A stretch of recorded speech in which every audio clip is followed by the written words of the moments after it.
Hai teman-teman, bayangin gini, Indonesia ibarat orang super kaya. Rumahnya mewah, bagaikan istana, mobilnya Ferrari, dan dia memelihara seekor T-Rex di halaman depan rumahnya. Tapi ternyata dia masih punya cicilan utang di mana-mana. Aneh kan? Udah kaya tapi kok tetap ngutang? Kok bisa gitu ya?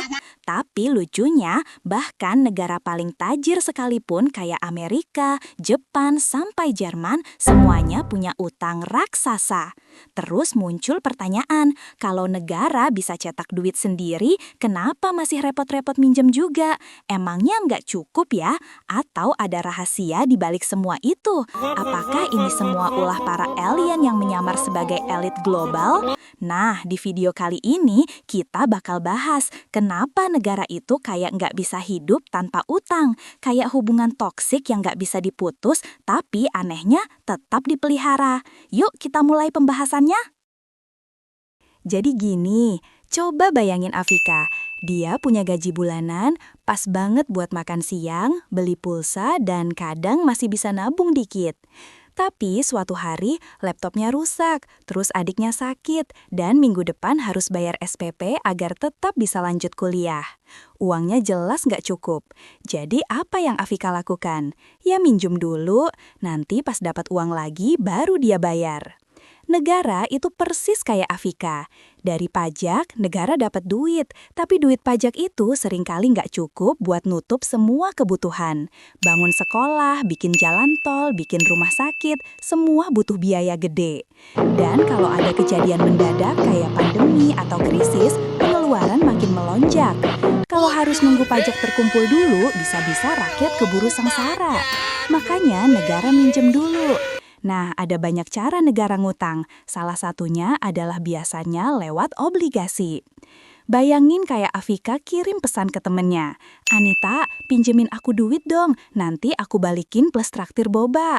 Karena merasa kasihan sama Afika, tentu saja Anita setuju. Itu sebenarnya sama aja kayak obligasi. Negara janji akan bayar kembali plus bunga. Yang beli obligasi bisa masyarakat, bank, perusahaan, bahkan orang-orang super kaya yang bingung duitnya mau ditaruh di mana. Dan jangan salah, utang itu tidak selalu buruk. Ibaratnya kayak sistem KPR rumah.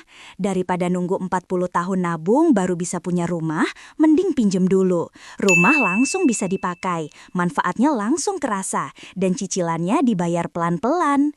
Negara juga gitu. Daripada nunggu 50 tahun buat bikin jalan tol, mending pinjem sekarang, bangun sekarang, dan manfaatnya bisa langsung dipakai rakyat.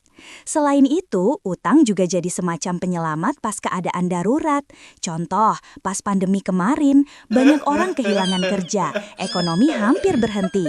Negara butuh duit ekstra buat kasih bantuan, jaga ekonomi biar nggak tenggelam. Kalau Afika punya dana darurat buat jaga-jaga, negara punya utang buat kondisi krisis. Tapi tentu utang punya sisi bahayanya tersendiri. Kalau kebanyakan, bunga hutangnya bisa jadi beban berat yang menyengsarakan rakyat. Jadi, utang itu kayak pedang bermata dua. Dipakai dengan bijak, bisa bikin negara maju lebih cepat. Dipakai sembarangan, bisa bikin masa depan jadi sengsara.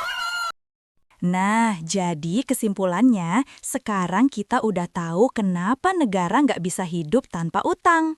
Bukan karena negara itu boros kayak orang yang gaya hidup hedonnya gila-gilaan.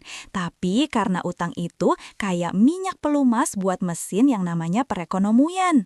Tanpa minyak, mesinnya bisa macet. Jadi kuncinya, utang itu boleh asal sehat dan dipakai buat hal produktif, bukan buat foya-foya. Pertanyaan hari ini, kalau kalian jadi Menteri Keuangan sehari aja, lebih pilih utang ke luar negeri atau naikin pajak buat nutup anggaran? Silahkan jawab di kolom komentar ya, kita diskusi bareng-bareng. Terima kasih banyak sudah nonton video ini sampai habis. Jangan lupa like dan subscribe ya.